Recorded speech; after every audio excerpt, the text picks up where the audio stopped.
The original Drive and Dish NBA crew finally back together for an episode.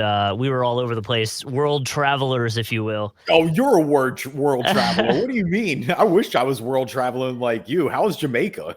Jamaica was awesome. It was hard watching NBA with them because they say Jaman, like Yaman, and I thought they kept saying Jaman, like they were jamming the basketball. So I was like, Uh-huh. are they saying dunking? Like I didn't know. But I will say the being at an all inclusive resort does kind of make it hard to be upset when your star player gets injured and is out and pretty much ends your season. So that helped a little bit. It really, let me tell you something. Game 7, when they lost to the Hawks last year, I was in the British Virgin Islands, and it really Okay. helped a little bit to not be.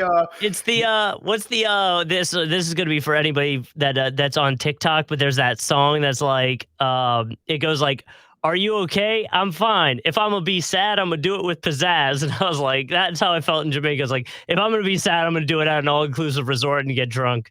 That's how I know that you work in top 40 and you're way more cooler than me because I have no idea what you're talking about right now. I'll have to send it to you. It's a pretty cool. It's a cool trend. But I after that happened, I went and got very drunk off what they call a dirty banana.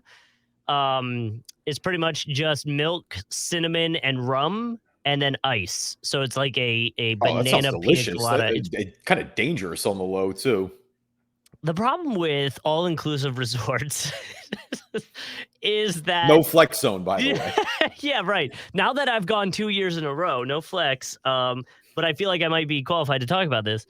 Now that they don't do a lot of liquor in your drinks, so you can drink it really fast because it doesn't taste like liquor.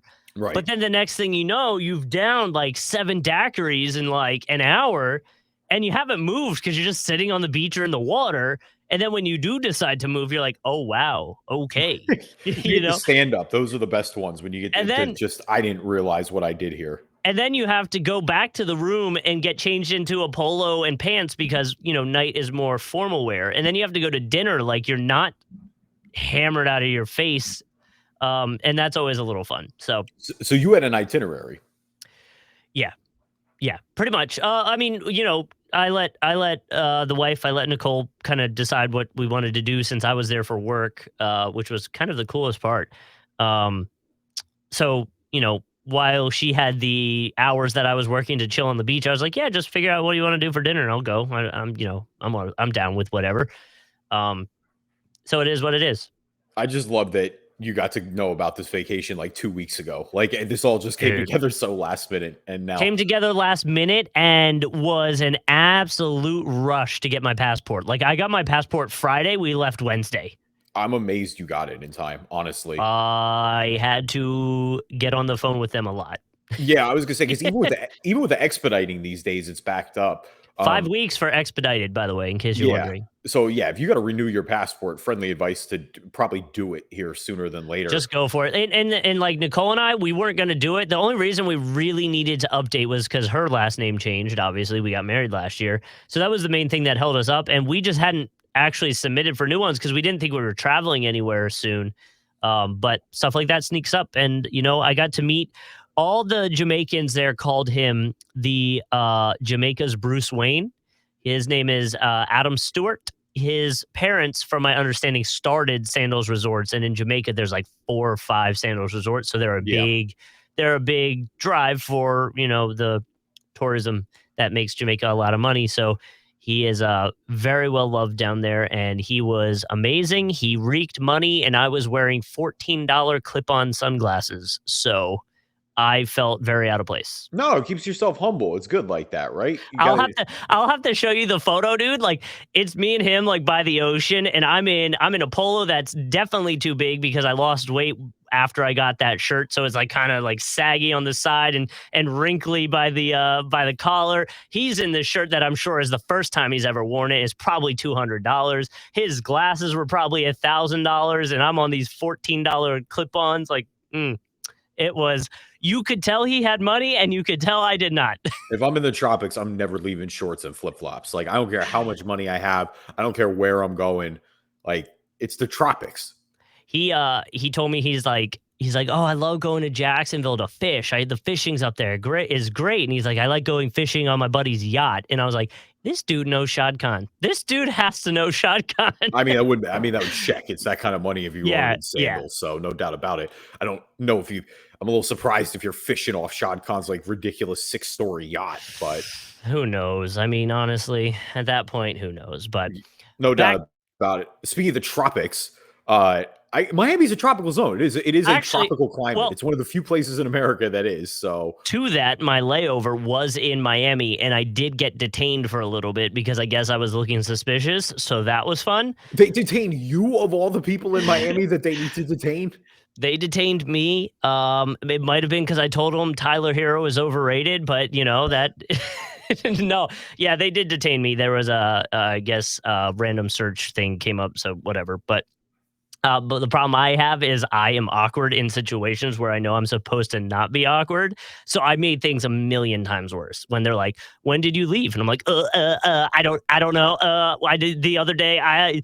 How long were you there? Oh, 2 days." And Nicole's like, "No, we were there for 5." And I'm like, "Oh, Oh, right." start meth. What do you mean I can't bring cocaine into the country? Yeah, right. Well, they did search all my bags, so that was fun. Oh, good thing you hid the cocaine then, right? Well, I got worried because one of my bags that we actually It was checked. cocaine? No, it was zipped up, and I guess because it bounced around in the flight, the zipper moved, so it looked like someone could have theoretically like opened it and put something in it. So I'm like walking up, like, "Uh-oh, this could actually be really bad." But it all worked out, and obviously that segs into our topic, which is our warm up. Tyler Herro being named the Kia NBA Sixth Man of the Year. Obviously, he was my vote when we talked about this a few weeks ago. It's his first, and actually, surprisingly, the first for the Heat. Um, Hero got 488 total points, which is 96 first place votes. Kevin Love coming in second, and Cam Johnson coming in third. Hero averaging 20 points, almost 21 points, 5 rebounds, 4 assists in 32 minutes and 66 games. Only had 10 starts. His scoring average of 20.8 points as a reserve is obviously the highest in the NBA. It's also setting a single season franchise record for total points off the bench for the Heat at 1,162. And I believe Hero's 8 30-point games off the bench were tied for the third most since 1970-1971 season. Yeah, this might be the shortest warm-up jumper ever because this was of all the awards that, we talked about every year, some are way hotly debated. This was the easiest choice in the world. I mean, if everyone on earth should have had Tyler Herro winning this award, and congratulations to him, of course, for finally doing it. But, you talk about the Heat, you talk about just the sheer potency that bench lineup has had all year. Tyler Herro, the main guy of that, obviously averaging almost 20 points a game off the bench. Yeah, there was a no-brainer here, and that's no disrespect to Kevin Love or Cam Johnson, who both had great seasons respectively as well. But honestly, I didn't even think either of those two other guys were in the same ballpark as Tyler Herro. Like, this is a wide open, fast break, slam dunk, layup, whatever you feel like calling it. 3-pointer for Herro. 3-pointer. Yeah. This is the easiest decision in the world. The voters got it right. I think you're going to be hard pressed to find much of anybody who's going to feel some way about this decision. Us as Sixers fans cannot hate on Herro because game 1 he cooked us, and as of right now, for anybody wondering, game 2 is going on right now, and he is cooking us. Yeah, it's 8-point game at halftime right now. I mean, yeah, I think he's single handedly outscoring the Sixers bench, but I mean that's also a testament more to the Sixers bench. I mean, that's kind of what we talked about post Harden trade is that there just isn't really any depth there. Well, and I'd say, the depth, we saw the Sixers struggle with the Raptors, who had depth. And now, I don't even know if it's debatably. I think it's just obvious that the Heat have even more and stronger depth than the Raptors. So, here we go again, and probably going to struggle some more. And Embiid's out. So I don't think we get past him. No, I said it's a 5-game series if Embiid doesn't. Now, I think Embiid is going to play because he's like the toughest dude on the planet, apparently. Like, I fully think he's gone in the mask and is out here by Yeah, it's the concussion that would be holding him up from playing. Right. Yeah, agreed. Because if he doesn't need surgery on the orbital bone, then I think he's back here sooner than later. But I mean, yeah, if Embiid's not playing, Miami's a significantly better team. There's no way around it. I do feel like there is probably a conversation, and I imagine we'll have it once we talk more about the playoffs in a little bit here, about the extreme nature of some of the fouls we've been seeing now in the playoffs. I mean, Embiid with the orbital bone. We've had some more just to tease to it happen in the Memphis Warriors game. So I feel like we're seeing it get worse, and so I wonder if the NBA does kind of do something about that. Because it does feel like I don't remember the fouls. Like the most egregious thing I can think of in recent history is when Draymond Green kicked LeBron in the nuts. That's like really the one that always pops in my mind. But I feel like between now and then, it wasn't horrible. Yes, the playoffs get a little more, more physical, but this is another level of physicality. Warriors Grizzlies has been an extra level of chippy beyond chippy. Yeah. Like Boston and Milwaukee has been chippy, but has not been dirty. I mean, Warriors even Draymond, and Draymond was bleeding the other night, and everyone's talking about him because he flipped off the crowd, and so like, I again, I kind of side with Draymond on that a little bit because I was insanely pissed off at the Raptors announcers when I heard them saying, kind of had it coming when they're talking about Embiid getting hit in the face and, essentially breaking his face. I love that we knocked Toronto out. I don't care what else happens. I'm dying on that take. I'm glad we knocked those terrorists out of the playoffs. But regardless of what happens, I think the physical, and again, we'll talk about it a little bit here. I'm kidding. I like Toronto, but I don't. Their Twitter is a little bit sometimes. Yeah. Well, hold on. I got two sixth man questions for you because I knew this was going to be shorter. Can you tell me the number 1 and number 2 team that have the most sixth man award wins? I can tell you team number 1 has 5, team number 2 has 4. Okay, I think the Spurs are one of them. No. Oh wow, I figured with Ginobili they'd be. If I remember correct, Spurs have 3 total. Okay. How about the Pistons? No. Okay. You're actually the team number 1, all of them have been won very recently. Lou Williams has jumped around so many times that I don't know which one it's going to be. But I will say Lou won 2 of them with this team. So was he on the Raptors longer? Was he on the Hawks longer? Or was he on the Clippers longer? Clippers. Okay, it's the Clippers. So we got the Clippers have 5 or the Clippers have 4? Clippers have 5. So Jamal Crawford has 2, Lou Williams has 2, and then Montrezl Harrell. Oh, okay. All right. And cool. That's all within like what? No, what was Jamal like 15 and up? So it's like those are all recent. Number 2 now hasn't had one since 06, 07. And their oldest one is from 99 to 2000. Oh, so that's not even that old. No, but I mean they haven't had one since 07. So is it the Pacers? No. It is a team in the playoffs right now, the Suns.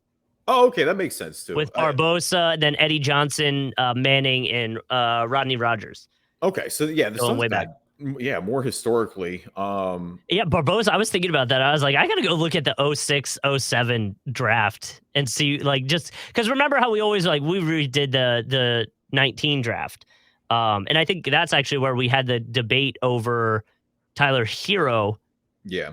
If I we'll have to go back and listen to that. But that was the question that we had. Kind of the cutoff point with Zion is how many guys would you take over Zion? And I think you and I were at the point, and if you want to hear this, go back. It was a couple episodes ago. You and I, Ja Morant's a no-brainer. Yeah. I think Darius Garland's a no-brainer. And then the question for me is, do you take Tyler Herro over Zion Williamson? I'm not quite there yet. I'm getting there. It depends on whether Zion plays. But if someone is there, I understand it. I do. So the last thing about the 6-man, there are 6 teams in the NBA that do not have one 6-man winner. Can you name them? I'm trying to think of the newest franchises first because that feels like the no-brainers. How about the Kings? No. Kings have one. Kings have one. Okay. Yeah. How about the Thunder? The Thunder have one. It wasn't Harden. Did Oh, Harden win the it? Thunder have Yeah, Harden, I Harden think. won it. Oh, right. That makes sense. About Houston. No. All right, I have no idea. Justin, just rattle them out. We don't got to guess every franchise. This is some of these are going to be kind of surprising. The Nets, Nuggets, Pelicans, Wizards, Timberwolves, Cavs, and Warriors. The Warriors, I think, are probably the most surprising there. Yeah. Who were the other ones? Run them back one more time. Nets, Nuggets, Pelicans, Wizards, Timberwolves, Cavs, Warriors. This was according to Wikipedia too. If anybody wants to fact check it. That's interesting. Okay, yeah. Kind of surprising. I'm trying to think of it's tough because there's so many franchises. I'm like, man, who's the most egregious one recently? Kevin Love then would have made history this year if he had won for Cleveland. Yeah, nevertheless, okay. Which is what Herro did for the Heat. So, it was the first one for them in franchise history? Yep. Yeah, at least according to the write-up I was reading, yeah. Okay, well, all right. Shout out to Tyler Herro then, making some history as well. You know, I'm a big history guy here on the Driving Dish NBA podcast. Welcome, everybody. My name is Kevin Rayfuse. Joining me as always, well, finally, I guess, back to a couple of weeks now, Justin Kuzart.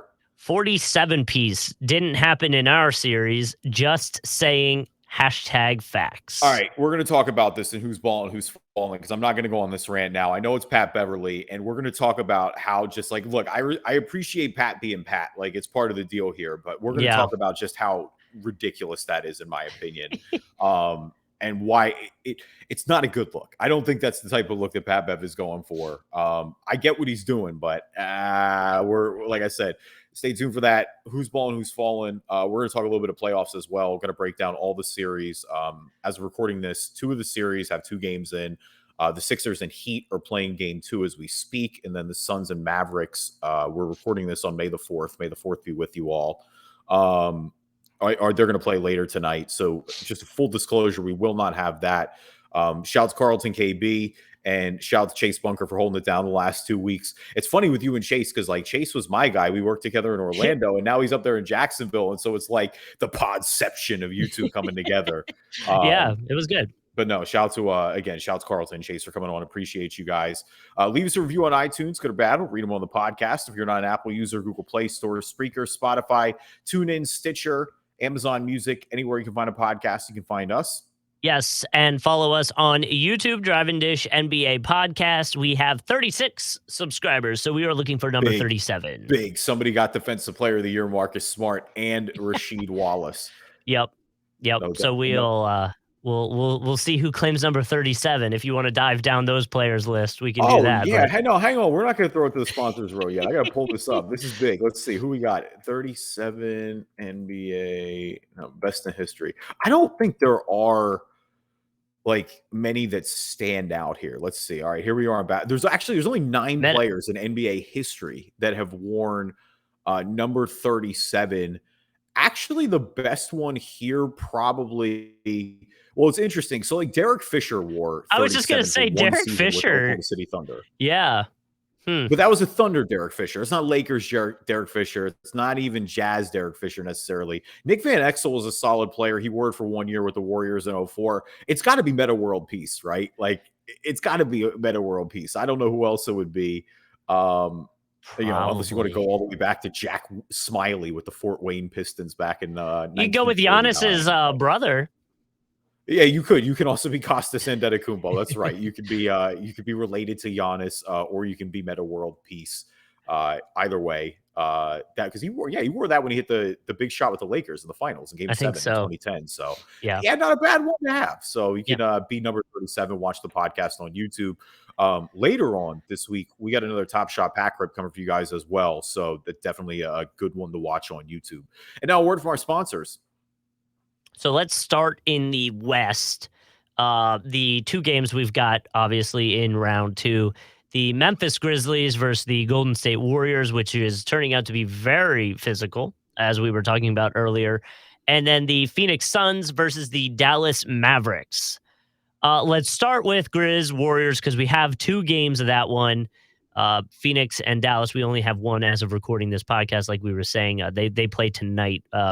Actually, don't start for another hour. Oof, it was a late one. Listen, between that starting late tonight and hockey going into triple overtime, I need some sleep, man. Did you watch the whole hockey game last I night? did. I didn't start until I almost said the fourth quarter until the third period or at the very end of the third period. So like I feel like I watched a game like I did watch a game. I watched a whole hockey game just from the overtime stuff. That was Rangers Penguins going Yeah. into triple overtime for anyone who may have not been Nicole watching NHL. Nicole, my wife, is a Rangers fan. Oh, that's so disgusting, Justin. Why did I forget about that? I didn't want to know that. But the low-key thing that we are excited for is Nicole's dad told us because they live in Raleigh. Uh-huh.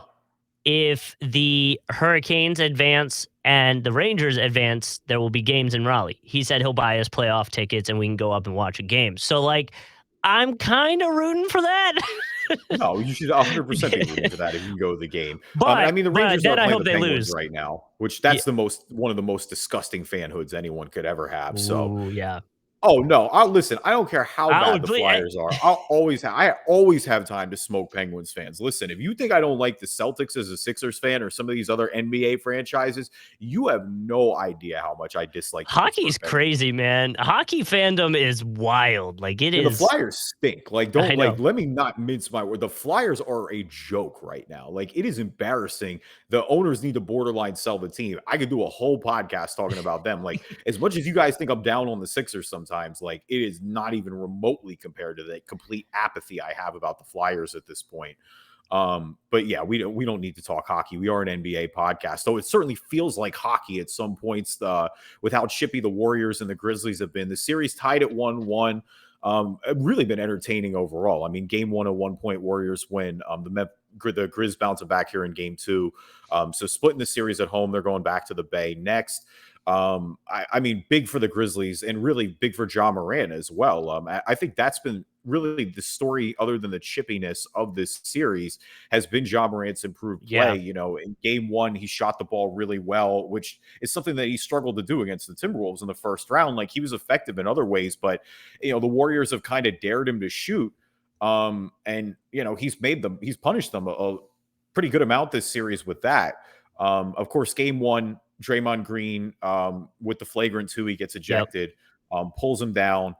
I thought it was a flagrant foul for sure. I agree with the call. I thought it was a little extreme on the flagrant 2. I do kind of agree with Draymond, where I felt like that was a reputation call.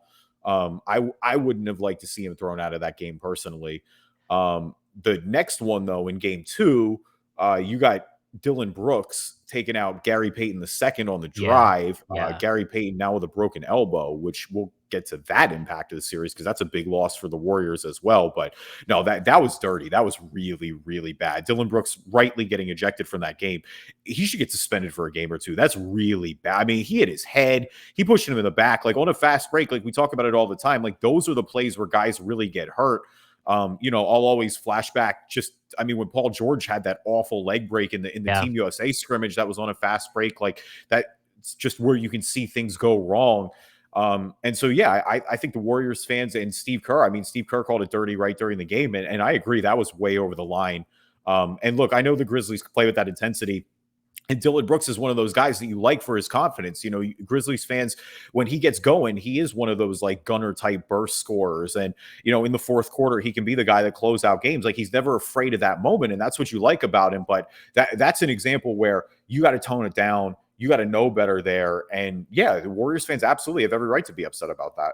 Yeah, I completely agree. The video, I mean, it's gross. Like there's no doubt that it was broken. Like it immediately was a weird looking fall, and obviously the hit to the head itself is already bad. So I kind of agree with you. I am worried about like in game 3, is there going to be a feel of we need to have a rebuttal? You know what I mean? And I'm not saying that they'll do that, but it does feel like that's kind of the way it's been going is, Draymond does this and then they rebuttal, and then it just keeps going back and forth. And that's why I feel like, I don't know if it's the refs or if it's the NBA, but somebody's got to step in and chill him out a little bit. No, I just think the ref should have control of it right away. Like, if you see any nonsense like that and it looks like it's going to trend that direction early, like, I just think you got to be quick with the whistle. I'm not Yeah. saying you just start tossing guys. Like, it's the No. playoffs. It's one of those Yeah. things. And there is, like, look, the Warriors and the Grizzlies, we talked about why we wanted this series. Part of it was the intensity and the chippiness, like the rivalry that was budding during the regular season with this team. Yeah. Every time it felt like they matched up, it was bringing it. The Memphis crowd brings it. The Warriors fans are going to bring it in the Bay. Like, it's going to be passionate. The boos are for sure going to rain down. Dylan Brooks, frankly, he may get boos in the Bay for the rest of his life. Like, he's going to be infamous there without a doubt. Yeah. For a basketball perspective, Gary Payton II has been one of the Warriors' best perimeter defenders all year long. You're likely going to have to probably lean deeper into the rotation now. I would imagine this means we get a little more Otto Porter, we get a little more Bjelica potentially. But if they go that route and put a bigger guy in, which I think they're going to have to, you do run the super small Warriors lineups, which granted got beat in game 2. Like, I think they were -11 with their net rating, so it's not like it had a ton of success. But, the Warriors have had it with this death lineup where you get Curry, you get Jordan Poole, you get Clay, you get Wiggins, and you get Draymond out there all together. There is, and it's going to be tough because it is the balance. Obviously, Steph is never going to be the guy, but the way Clay and Jordan Poole are both shooting the ball right now, like, it's going to be tough to put them on the bench for any bit of minutes at all. But you may have to in some cases now with this injury. Could you, I wonder if you could, Kuminga's not injured, right? So I know he's a rookie, but you could put a little bit of trust in They him are. to do And, some. we saw it in game 2. Like, they are going to have to lean on him a little more here. And again, like, Kuminga is going to be fine in the role that he plays. Like, I don't think he's going to be a big difference breaker yet. But like you said, he's a rookie. I'm not expecting him to adequately fill in for these minutes right away. Long term, the impact there too, obvious. Because there's still a long way to go. Like, this has been a tight series. We can see the Warriors get bounced. Sure. I have the Warriors winning in 6. I always thought this was going to be kind of a tougher one. But against Phoenix too, like, that's the bigger thing here. If they end up matching up against Phoenix, or against Dallas, if Dallas is good enough to take out Phoenix, and they deserve that credit too. But that's a tough loss. Like I said, he's been one of their best defense. To me, the best version of Golden State is when they defend as well as they have offense. Like, we know they're going to run teams out of the gym, but it's their defense as well. It's been impressive. Like, that's where the value to me of Wiggins is, where Gary Payton was on the perimeter. And then obviously we know what Draymond does. They're going to be in a tough spot to replicate that. Like, I don't really know that they have the personnel of another defensive-minded guard the way that Gary Payton was. Yeah, I'm trying to see too if it'll impact him potentially on, contract situation, but the website does not seem to be working for me. So this might be enough to tip the series. Like, I do think it's that big of a swing here potentially. I'm not backing off my Warriors pick. I do still think the Warriors get it done. They're going back to the Bay too. So in terms of them, like, they took care of their business. They won their game on the road. If you're Memphis, you got to do the same thing to get that home court advantage back. But this is a big one going forward. And I think for a Warriors team that was finally healthy and finally clicking, and it looked like was, ready to make a run at this and contend, it's a tough blow. It's tough to handle. Like, injuries are one thing. And even with the Embiid injury for us, like, obviously it stinks. It's a part of the game. There's nothing you can do about it. But with that play, I didn't feel like it was dirty. That was dirty. The Dylan Brooks play, like that, there was no doubt about it. Like, he took him out on the fast break. So yeah, that to me is a tougher pill to swallow as well, because it wasn't, it broke the ethics of basketball, if you will. and that's essentially what Steve Kerr was saying, and so I hope in general, like, for Gary Payton, like, we don't want that the injury to hinder anything going forward. And I know Steve Kerr mentioned that too in the press conference, was, like, this is a guy that this could mess up his career. This could, and that's why it is an unspoken, like, you don't do that rule. Well, yeah, he's going to miss weeks potentially. Yeah. Like, that kind of says it all. Like, you're in the playoffs, you just took a guy out for weeks and on a pretty dirty play. I mean, there's no way around it. And it was early in that game too. It was, I think it was 8-0 at the time. It would have been the first Warriors basket of the game. But yeah, I do think it's crazy that it is. That could be the way to swing it. Real quick, because again, they're going to tip off later tonight as we're recording this. There's only one game so far between the Phoenix and the Dallas series. And my only big takeaway from game one was just DeAndre Ayton, man. And like Dallas is going to have to figure it out. They've been priding themselves on the defensive side of the ball, but from a matchup perspective, Ayton feasted in that first game. And I think that's just what Phoenix needs to do. I think they need to be feeding him heavy there. That's what the advantage was going into the series. And, I think they have a recipe there. And I do think, again, Phoenix handles their bit. Like, I think they're going to take a 2-0 lead tonight on their home court. Go back to Dallas. My pick before the series was Suns in 6. I'm not really planning to back off that at all. I think Phoenix, especially now as Booker gets healthier, this is what they were coming to play for. Yeah, I agree with you. But again, my opinion was they were going to go the whole distance anyway. Like, it didn't matter who the Suns went up against, whether it was Luka in the Mavs or Donovan Mitchell in the Jazz. I think either of their runs was going to end with the Suns, Yeah, no, absolutely. We'll get into Utah a little later on in the show. We talked a little bit of Utah last week, but we're going to talk about the teams that have been eliminated and some of their levels of disappointment, if you will, as well later on the show. Stay tuned for that. And to that, we should say, like, Jalen Brunson has been playing phenomenally. Yeah. Like, oh yeah. Well, the percentage wasn't great in game one against the Suns, but as a playoff year, I think it's worth saying, like, he's really been playing well. Yeah, Jalen Brunson's earned himself a ton of money this offseason, like when he gets the big free agent contract. Yeah. All right, so let's go out east. We'll talk Boston and Milwaukee first. We got 2 games there. Milwaukee winning game 1 pretty convincingly, and then Boston winning game 2 super convincingly. I guess if there's one word to describe this series so far, it is ugly. It has been a miserable slop fest in the mud. Defensive battle back and forth, which I guess is what we expected out of Boston. Milwaukee really turned it up in game 1, and that's what I thought was the key there. I thought they really played well defensively. Brook Lopez was great. Wesley Matthews was great. Even like Javon Carter was great in game 1. And really there for Boston, I didn't even think Boston played that bad. They just weren't hitting anything. Like, their shots weren't falling. Jaylen Brown should have burned that tape from game 1. Tatum only kind of got going late. Obviously, Peyton Pritchard was 0 for 5. That kind of summed it up because he was getting good looks as well. But then a big bounce back, especially for Jaylen Brown, like we said in game 2, just absolutely lighting it up, setting the tone early.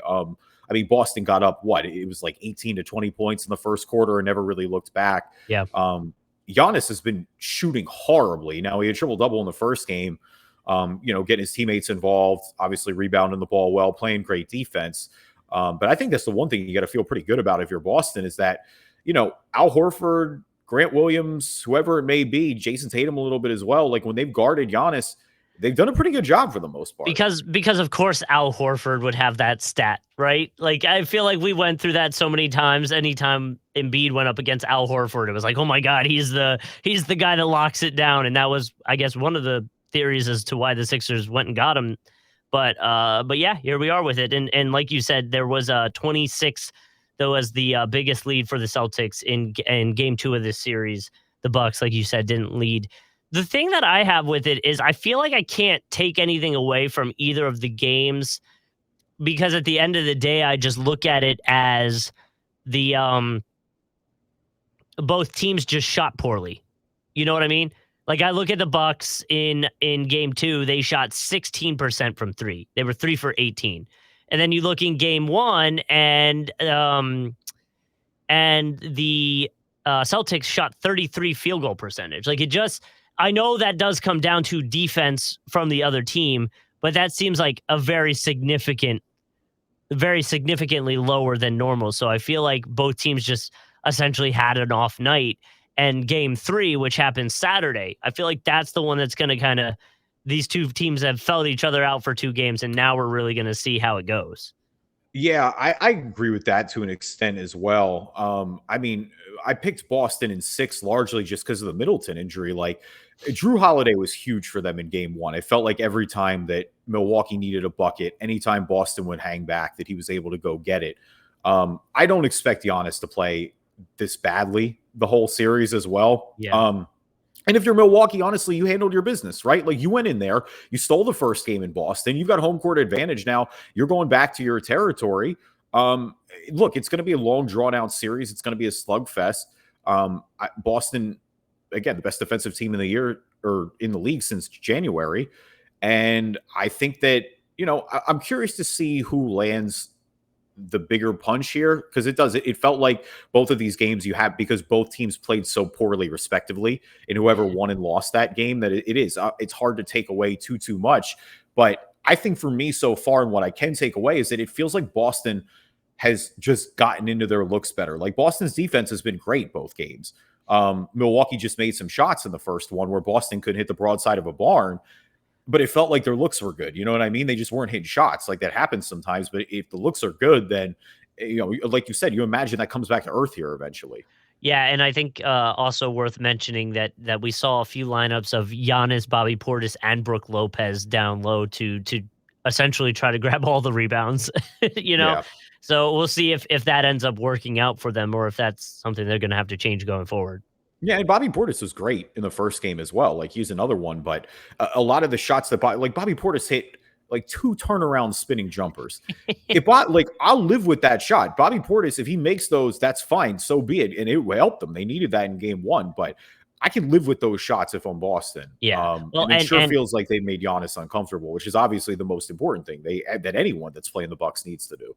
yeah, I mean Giannis was in game 2, I believe, 11 for 27 field goal attempts to make. So, that's I think you'll live with that too. And then when Drew Holiday's only shooting 16% from 3 from the game, he's 1 for 6. Like you're going to win that game most likely. And that kind of just gets back to my firepower thing is it's like without Chris Middleton, like it'd be a different story. But I just try unless Giannis now, if Giannis goes full Greek God mode, and that's always been the X factor in the series, right? Is that Giannis is the best player in the league. If he decides he's going to take over, he can win them a game by himself. It's just that so far we haven't seen that yet. Boston, give them to their credit. They've done really well against Giannis so far. And then Sixers Heat again, game 2 of that's going on right now. The Heat are up 11 late here in the third quarter.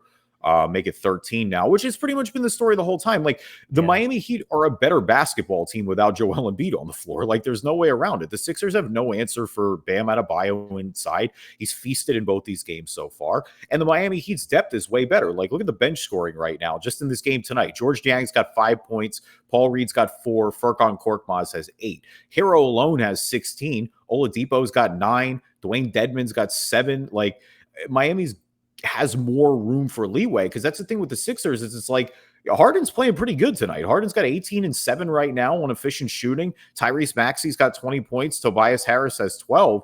It's just if no one else is there, if the stars aren't firing, and obviously you need Embiid, like the Sixers are good enough to hang with Miami. I don't think they're going to get totally run out of the gym, but if Embiid is not playing and Doc Rivers has this affinity with starting DeAndre Jordan, who is the worst player in the NBA right now, then yeah, the Sixers are going to lose this series. Like they're not as good as this Miami team is.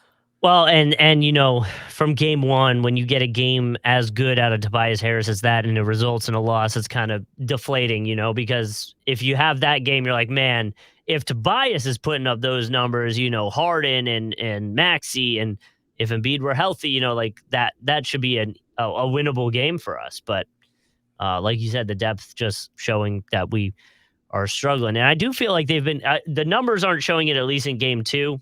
But I do feel like they are killing us on offensive rebounds. And they were. They absolutely were. So I guess if there's a positive, if you're the Sixers, the biggest takeaway right now has been Tobias Harris. Like, me, we've all been critical of Tobias. We've all been critical of that contract. Tobias Harris has arguably been the Sixers' best player or most consistent for sure, without a doubt. But large stretches of that Toronto series, I thought he was the best. Game 1 against Miami, like you said, he absolutely brought it. His handle has been sharp. His defensive identity, he's been way more locked in. It feels like intensity, I should say. It feels like he's really turned that up here in the playoffs. And like you said, he's just getting to his spots. Like he's being effective with the mid-range game. He's confidently pulling the trigger when he gets the ball beyond the arc. Like he's doing what you would expect out of a best case Tobias Harris scenario right now. And I think that's A, huge for the Sixers if they decide to move him in the offseason, but B, if you keep him around, like that is the best case scenario of what Tobias Harris you're trying to see. Like how he's defended really deserves a lot of credit for me. That to me has been the difference here. But again, just like like you said, Harris is having a pretty decent game tonight. Maxi's playing well. Harden's playing well. It doesn't matter. Like, It's and just that's the not good thing. enough. And we'll have a longer James Harden discussion much later Yeah. on. Um, it's hard for me to be even disappointed because I already got my disappointment out. You know what I mean? Like when Embiid broke his face, it's just like, what else is there to say right now? Like, Right. and at that point, I'm more just sad for Embiid than anyone else because, it just, he's carried the team the whole year. Like he carried the whole team through the Ben Simmons situation, through the trade deadline. Like he's been the one player who's brought it every single year at an MVP or every single game at an MVP level. And it's unfortunate that every time we hit the playoffs that something seems to happen. And yes, that is the main, disappointment that it feels like happens with the Sixers. And I know there's other players and like Chris Paul, people would say that happens with him. It seems to happen with him a lot in the Oh, playoffs as definitely. well. But yeah, it felt like, Embiid worked so hard to overcome the lack of Ben Simmons, like you were saying, to get here just to get, his face broken, which sucks, but I'm hoping it means we'll get depth in the offseason. Well, yeah, I think realistically, as crazy as it sounds, like I think Embiid, Maxey, and depth is the way to go. Like we'll see what happens with Harden, and that's going to be the big question: is like how flexible is Harden willing to be? How high does Daryl Morey still value James Harden? I will say this, they got to fire Doc Rivers. I'm so tired of watching Doc Rivers coach this basketball team, man. Doc stinks. It's just time to hang it up. Like it's not working. Him playing DeAndre Jordan is actually like the ESPN official stats account is tweeting out that DeAndre Jordan is horrible. Like why on earth is everyone able to see this via eye test, via traditional counting stats, advanced stats? There is no planet where DeAndre Jordan should be playing in an NBA basketball game in the Lord's year of 2022. And Doc Rivers has just doubled down. I don't care what Paul Millsap looks like. I don't care what Charles Bassey looks like. You have to have those guys with Paul Reed out there. It's just I'd rather have them play 5 guards than play DeAndre Jordan at this point. I agree. It's baffling. It's bad. It's Yeah. really bad. And I think, in a way kind of makes it feel like Doc knows it's the writing's on the wall, All right, well, that's fine. Hey, then I'll drive him to the airport. All right, who's balling, who's falling? Our NBA version of the stock market. We always like to start with the good before the bad. So Justin, I'll start with you this week. Who is balling? Okay, so balling for me is actually going to go out to the Pelicans, and this will be a conversation we'll actually have after balling and falling. But the Pelicans announcing that they already have sold out their floor seats for the Smoothie King Center for next season. Obviously, the Pelicans emerging as one of the exciting teams for next year after seeing what we did in the playoffs or what they did in the playoffs and not having Zion on the court. I think people and fans are realizing, next year could be a lot of fun. Yeah, they're fired up, and as they should be. We'll talk about it a little more here in a little bit. I feel like a broken record saying this, but give all the credit to Willie Green. Give credit to the Pelicans front office for making some swings at the trade deadline, and give them credit for drafting. I mean, going out and getting a Herb Jones, getting a Jose Alvarado, like they have. The city's definitely really rallied around this team. We saw it in the playoffs. You saw those FJ Crowder shirts. Like crowd was getting into it. Yeah. And like you said, imagine if you get Zion in the mix. Like, look at what this team did. And if you get a healthy Zion back, now that's always going to be the big if here is Zion. Yeah. But I mean, you've seen it on that front too. It seems to be improving. And if you're Zion Williamson, why would you not want to join this team? Like, look at everything that's been happening right now. Give CJ McCollum a lot of credit there too. He apparently is doing what he needs to do as a vet, and apparently it's really helped kind of mend the fences there with Zion. Getting him back on the same page with everybody. Balling for me is T. Morant, father of Ja Morant, who has become the internet sensation of the playoffs. First in the first round, it was him and Karl Anthony Towns' father, just, friendly trash talking, sitting next to each other at games. Then, of course, there were all the buzz on Twitter that he looks exactly like Usher, because he kind of does look like Usher. It's really, it's really something.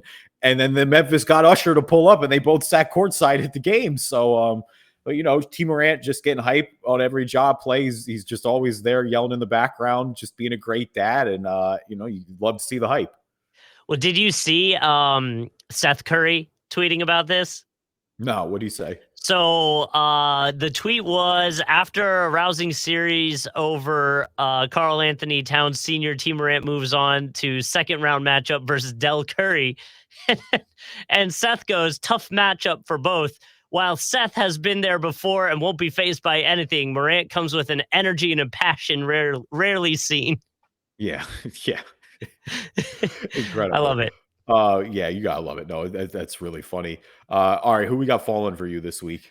So fallen for me is going out to Ben Simmons. The news came out, I believe it was this morning as of recording this, that he is going to have back surgery. And that is going to happen on Thursday. Actually, that's today. So, or tomorrow, Thursday. So tomorrow he's getting back surgery, and that's going to be, a few months of him being out. Seth Curry didn't deserve this, man. Seth Curry should be back in Philly. That's my whole thought about this. Is like, man, Seth Curry and Andre Drummond didn't deserve to be a part of this. Would you hold on? Would you rather right now, knowing Embiid's out, have Seth and Drummond over Harden? I might. I think I'm there. I am. It's just because of how Harden's played. Like, and that I have no regrets making that trade. Like, let me be as clear as possible. But at that point, it's a good swing. I get it. But at that point, you are solely relying on Maxey essentially to, be the facilitator. I guess, yeah, absolutely. I think your depth is better. And I guess that's my biggest point. I think your depth is better. If you trade Ben for a package, I think they probably could have had the best of both worlds. Whatever. It is what it is on that front. Right. For Ben Simmons, I mean, look, they say he's going to be back 3 to 4 months. That sure makes it seem like this back thing is legit. It's a micro discectomy procedure, according to Brooklyn. It's going to alleviate pain caused by a herniated disc. Ben apparently said the back issues were triggered by a mental block. I don't know what the heck the deal is with Ben Simmons. I hope we see him on a basketball court sometime soon so we can stop talking about Ben Simmons doing everything except play basketball. Yeah. But yeah, I mean, it's just disappointing. The part that confuses me is how. What does he mean? Mental block caused the injury? Justin, I have no idea what it means. I'm trying to be nice here and trying not to sound insensitive because I do think mental health is serious. It's mental health awareness. Sure, but like when he's again, this is just I'm trying to interpret it. And in my mind, it seems like he was like it almost feels like he was doing deadlifts or something and wasn't thinking about his form, and maybe that you know what I mean? Like that's the way I'm thinking. Is like I would think that's a plausible answer, but we don't have any plausible answers. He was supposed to play in game 4, then he wasn't. He's like, you're playing with Kevin Durant and Kyrie Irving. That dude has no pressure to get on the floor, and he couldn't get on the floor. Like, it's a concern at this point. I don't know what's going on. We haven't heard from Ben Simmons in ages, and it's at a point where it's like, yeah, I'd be tired of this from Brooklyn too. I'm relieved that I don't have to defend this anymore. Well, and I would say, Chase and I talked about this, is I didn't fully understand the point of bringing Ben back for 1 or even 2 games. 2 games you can start to justify it. For me, is like, okay, you're going to make a run to try to continue it. But if you're bringing him in for that very last game, it's like, what are we doing? The point is that you need to show some competitive spirit, and that Brooklyn had an idea of winning the title. We haven't seen Ben Simmons since he passed up the dunk against Atlanta. I get it.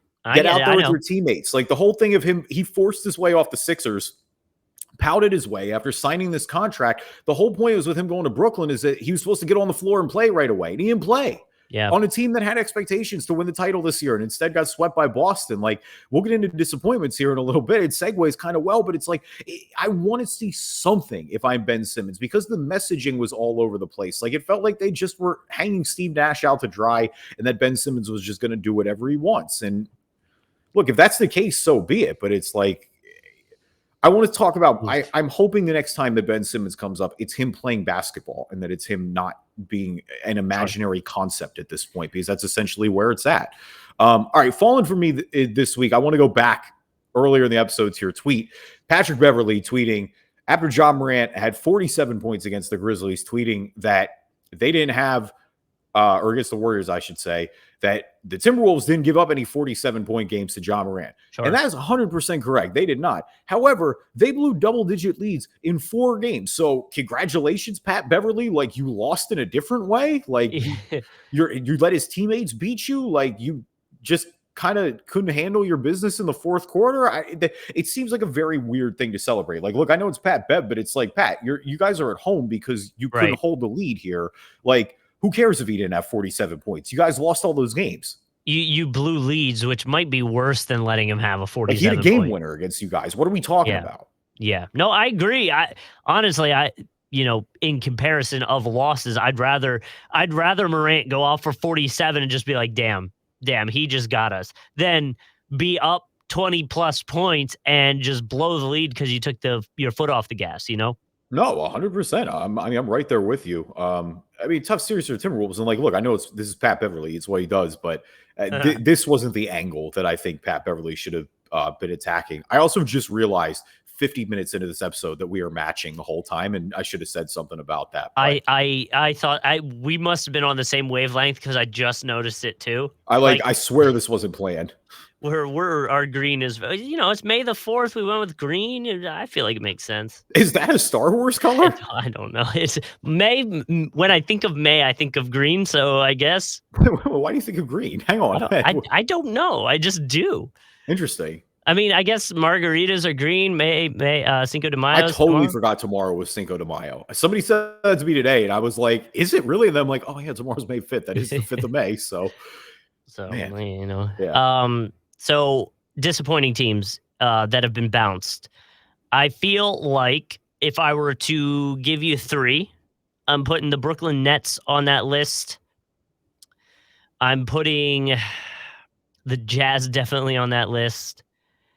And then the last one, I feel like, in a way, I want to put the Hawks or the Nuggets. Now, the Nuggets is more stuff they can't control. The Hawks, I think it's more because of the expectation that came into the year.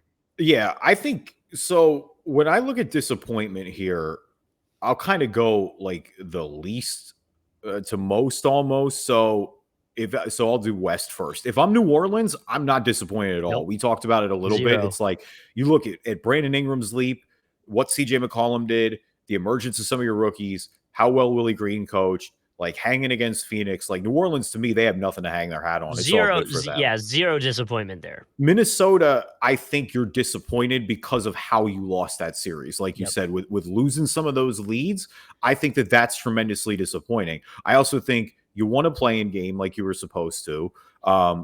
Anthony Edwards was great. He was one of the breakout players of the first round. Jaden McDaniel was really good as well. So I think, again, given the way it went down, I think there's some disappointment. But I'm not, it's not really ring the alarm, fire any type of drill there. With Denver, I'm torn because, like you said, you don't want to waste a Jokic season like this. And anytime your main superstar plays this well, it's hard not to feel disappointed because of a what if, because you weren't fully healthy. At the same time, because you knew Jamal Murray wasn't coming back, because Michael Porter Jr. got hurt, in a way, I feel like their expectations had already been like way let down and disappointed as it is. Yeah. You know what I mean? Like there was not really a surprise there that Denver lost in the first round. I think it's just more of like, yeah, you hope that everybody's healthy and you hope because they can, I think they can win the conference next year if they're healthy. They're that type of good. They can contend. And then for Utah, yeah, Utah's obviously up there. They have many, many lingering questions that probably end in the breakup of Donovan Mitchell and Rudy Gobert this year in this offseason. And they're going to be one of the teams to watch because, again, I don't think you're moving both. I don't think it's one of those situations, but they have a lot of questions to answer. I might move Donovan before I move Rudy. Are we ready to say that? I'm going to whisper into the microphone. You get way more for Donovan Mitchell back. Way, way more, I think, for Donovan Mitchell back. Rudy Gobert wasn't the Jazz. Like, I know it feels like everybody in the NBA hates Rudy Gobert for some reason. I don't quite know why, but it sure seems like they do. But when I watch the Jazz, I don't look at Rudy Gobert and go, that was the issue. Like, Rudy Gobert was probably underutilized on offense, and it was quite literally the only one defending on the entire roster, it felt like.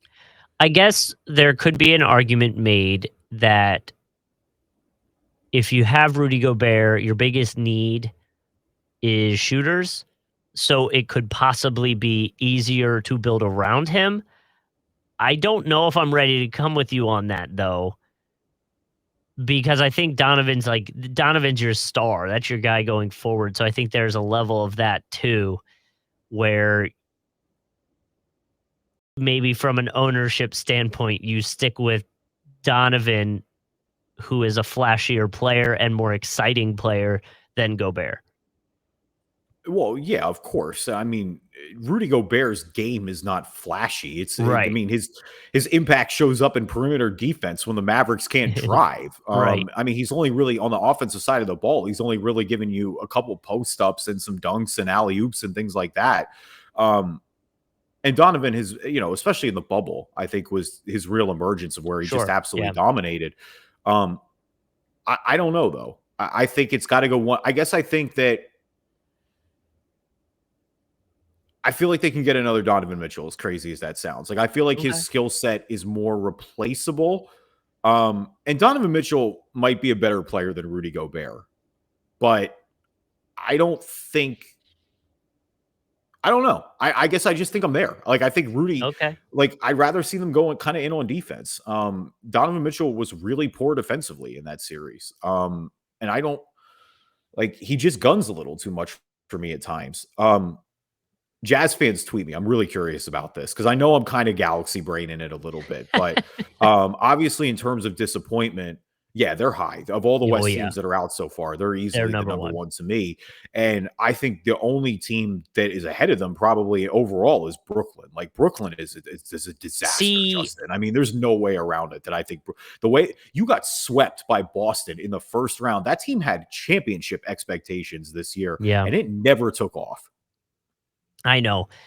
I I guess you could claim that they weren't fully staffed, fully, Ben wasn't there. Ben wasn't on the court. So they're like in terms of teams that are blowing it up, I don't know if the Nets are going to do that. Like I feel like if you have a healthy Ben, there's going to be potentially Net fans and people in the Nets office saying, "Let's just run it back because now we're going to be healthy." Depending on COVID stuff, Kyrie's going to be able to play every game. We'll be good to go. So No, that's yeah, why I feel like they might be lesser than the Jazz. yeah, no, I agree with that. In the sense that they're not going to blow it up. Like, I don't think you have Kevin Durant, and Kyrie Irving. There's no Right. planet where you're blowing it up. If you're Brooklyn, you're going to retool.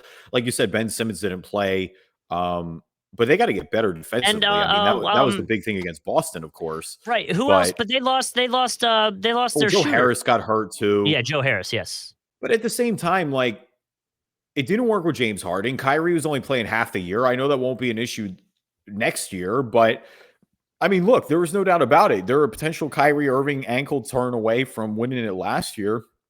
Any year that you have KD and Kyrie, you're going to be expected to at least be in the conversation. For them to be a 7 seed and never quite turn it on, like it's hard to say that's anything but a colossal disappointment. It's Oh, I hard for me to agree. put like Utah has reached the end of their shelf life, in my opinion. So it's different in that regard where, yeah, you're going to run it back with Brooklyn next They're year and you're going to feel pretty good about it as long as you or feel as long as you employ KD and Kyrie Irving. Like KD and Kyrie yeah. aren't going to break up. We're like Rudy and Donovan Mitchell are clearly at that breakup point, and they just haven't gotten any better. Like they already Well, probably peaked when they were the and one that's what seed I the other mean year. is and that's what I mean is I feel like from the Jazz side of things, like they were for the most part healthy. They were ready to go. They had it. This was their time if they were going to do it, which I don't think many people fully thought they could. But whereas I feel like the Nets can be like, well, we didn't have Harris. Kyrie was only there for half the games. We didn't have Ben. Imagine the Nets when Ben can play every game, Kyrie can play every game. You have Harris and Seth Curry as long as nothing changes. I mean, that to me is less disappointing than a team that is now essentially done blowing it up and gonna have to figure out which star they're moving on from. Yeah, no, I do agree with that. In terms of Toronto, I mean that's clear that their house money. There's no remote disappointment at all. I mean, if anything, for Toronto, it was a rebuilding year in a way. I mean, they're a year removed from taking Scotty Barnes at number 4 overall. Yeah. And here you got the rookie of the year. Obviously, Siakam was awesome all year. You saw positive growth out of OG Anunoby, a lot of their depth as well. So for Toronto, I don't think there's any disappointment at all. For Chicago, it's a little more because Chicago, I think, because they were as high in the East as long as they were, there's probably some disappointment in I that would regard. Um, would the to me the Bulls and Raptors are similar, but the Bulls age wise well, from the their Bulls spent way start more money. That's why I think they're way more more disappointing than the money Raptors. more money and age wise, Yeah. the gap is closing faster for the Bulls. So that is, and the injuries, obviously, that's why Bulls would be more disappointing than the Raptors to me. Yeah, and I think that's one thing. I mean, they didn't have Lonzo Ball. Yeah. Yeah. They were dealt with a ton of injuries all year. I mean, Patrick Williams missed time, Alex Caruso missed time, Zach Levine missed time, and honestly looked kind of limited. Um, for Chicago, again, they spent way more money. Toronto wasn't really expecting to win anything this year. I think Chicago achieved their goal in the sense they got into the playoffs. Like Yeah. they looked like a much more competent basketball team this year than they have been in previous versions. I think there's plenty of room for optimism given how well DeRozan played. Again, if everybody stays healthy, that this team will be a lot better next year. They're going to have to nail their draft picks. We'll see what they do in free agency. The big thing too is with Levine. I mean, that's the question now is it's like, yo, Zach Levine is a free agent. For me, for True. Chicago, this is a no-brainer. You go and you pay the man what he needs to get paid and you bring him back. Like, Yeah. I don't understand why there'd be any hesitation in that regard, but that is a big question, obviously, for Chicago in this offseason, something to me that goes without saying they need to nail.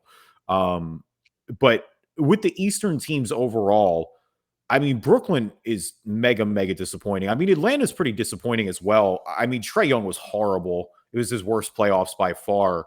But I think a lot of their expectation, too, like you said, alludes to the fact that they were in the conference finals this year and then lost to Miami in the first round. I think it's a little bit of more of a bitter pill as well for how they lost, given that, in the elimination game, the Heat didn't have Jimmy Butler or Kyle Lowry.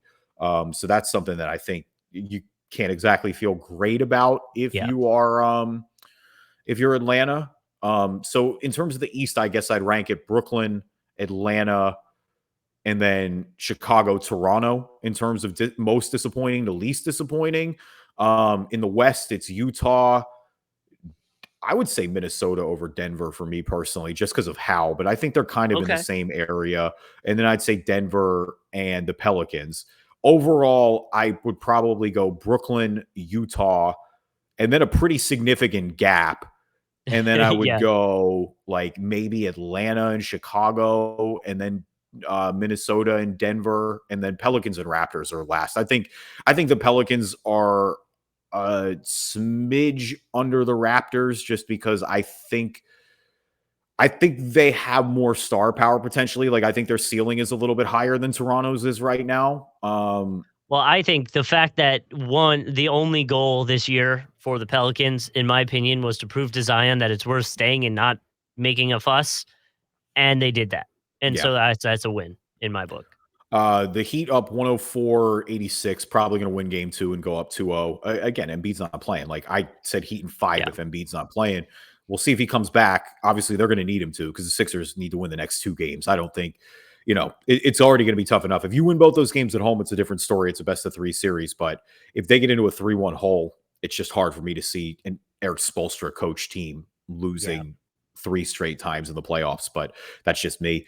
Thank you everybody for listening to this episode of the Driving Dish NBA podcast. Appreciate you guys as always. Leave us a review on iTunes, good or bad, or read them on the podcast. If you're not an Apple user, Google Play Store, Spreaker, Spotify, TuneIn, Amazon Music, Stitcher, anywhere you find a podcast, you can find us. Yep, and find us on YouTube, watch a video version, and our little midweek pack rips if you want to watch along with those. We'll have one coming up later this week.